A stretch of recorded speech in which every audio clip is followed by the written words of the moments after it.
Hey everybody, you're in the studio with Turntabletreachery, Canberra based, GMC rock on. I'm here pulling apart one of my old 1200s. It needs a new arm in it. I've given it a bit of a thrashing. So I'll give you an idea of what we've done here. I've taken off the bottom screws of the back plates, I've taken everything off. There's a lot of screws that come around the side that need to go out. There's like about fucking 3 million. You've got the motor there, you've got the bottom, so what I'm going to do is lift this cover up here. You'll see some of the internals of the turntable. We always look from the outside. This time we're going to have a look from the inside. I'll just put that cover over there. We've got a faceplate over there too. I've pulled out the RCs. Both plugs are there. You've got your 4 pieces there of the footstools. They all just come out. So we have a look on the inside here. We've got the actual turntable arm structure there. We go a bit on the inside. You've got the actual pitch controller there as a circuit board. We come across, you've got your light there, so when you do modifications to wider ultraviolets, that's what you need to pull out. We come across, you can see the screw set up there, it's another cover plate underneath. Over here we've got your start and stop buttons, you've also got your 33 and 45.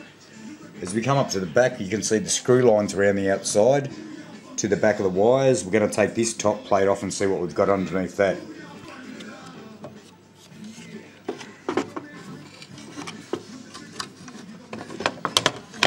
Right, now that plate you have to be pretty careful because it's a fragile sort of plastic. So right, there we've got the base plate right underneath. Looks something like out of fucking Star Wars. So there you go, there's the bottom of the tension of the arm. You can see there you've got your ground wire coming out. You've also got your 2 RCs.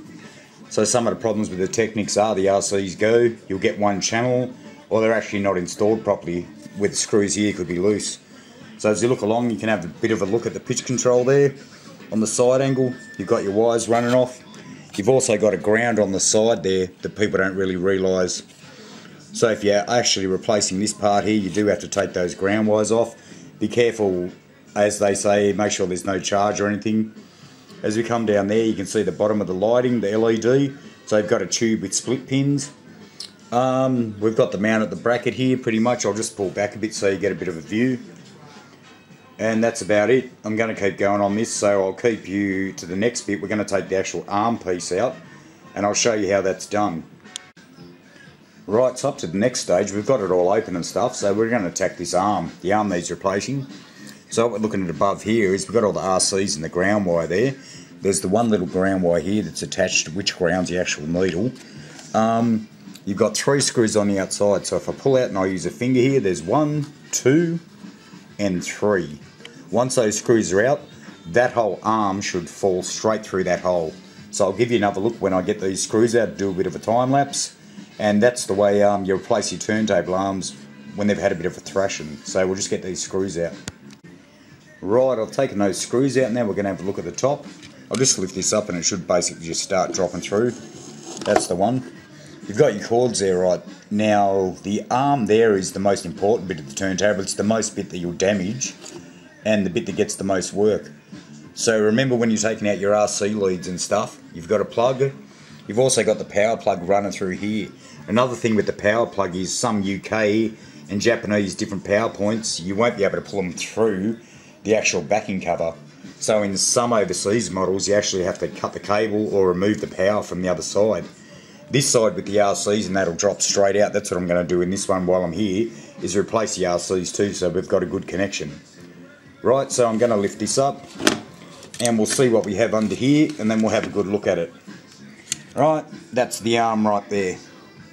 So I'll do another time lapse and I'll get that arm up into the light so we can have a look.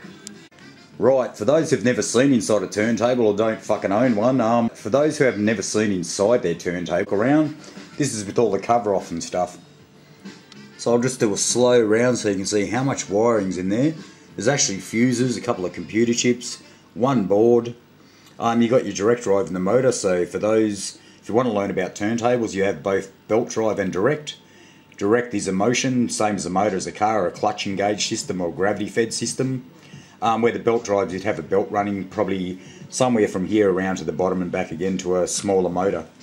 Right, as you can see, you've got power supply in there, you've got a lot of wires, so you've got to be very careful. You've got a fuse system, you've got voltage regulators, And in some of the old decks, if they've been in clubs or anything or in the heat, be careful when you're pulling the wires out, because they will start cracking. They've been in there that long. You've got to remember, this decker here I've had since 1983. So it's now, what, almost 30 years old, basically, you know what I mean? And it still has the same fuses. So that fucking tripped me right out. The fuses haven't gone at all. So I'll give that to Technics. 30 years, you don't get anything really like that in quality these days. You're lucky if you get 3 months. So what I'm going to do is I'm going to just jet over here to where we were, and here we're going to have a look at the turntable arm. As you can see, this is the whole unit, so I'll run it from the back to the front so you can have a quick look. Down the front, the whole unit just sits by itself. It's the main component of the turntable, the stabiliser. So there you go, I'll just spin it round so you can have a look from the back to the front. You've got your RCs there, which we're going to remove now, and that's about it.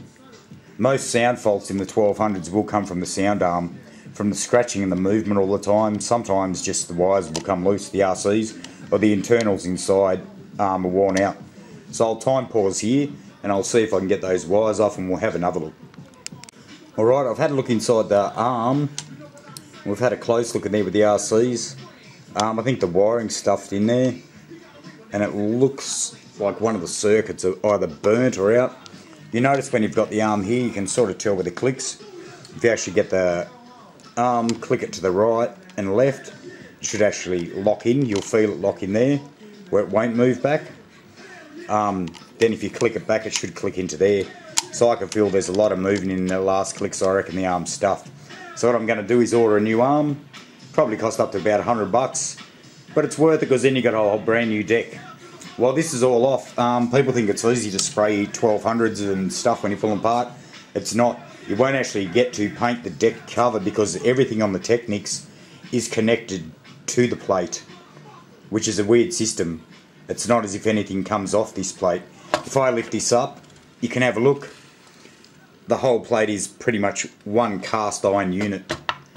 So you have 2 cover plates that go in to sit in, and the platter. So with all the stuff these days, how puffy basically your turntables have to look, and they've got to glow and be glittery. So I thought I'd do one step better while I've got all this shit off. I'll hit the platter. So we've got the platter there, I'll just show you on the side, and I'll just simply hit that with some chrome paint. You can also do it to anything here, but you're better off these days for resale. Basically just buying some silver chrome covers or something. They're probably about 40 to 50 bucks each on eBay or the net, and they go straight over. They'll protect the cover, protect from scratches, fading. Stuff like this, the modifications easy to replace. That's to change different colour lights and stuff now. They all go with the really fancy shit like blue or white or colours, but I've always wondered why not put chasers in them so they actually flash. But that's another idea they'll think of. Anyway, I'll cut off now. So therefore we've got the arm, the plate, the casing, the direct drive, the motors, and 2 casings on the side, the foot pedals, the screws, a couple of screwdrivers, and that's all you really need. So I'll just run over that a little bit more. So the main components of the 1200, you've got the main swing arm there, you've got the deck plate, which is magnetised pretty much into the motor. I'll just go around there so you can have a good scope again. You've got your hole there, upside down, pitch control, LEDs, your start stops 4533s, your on and power switches.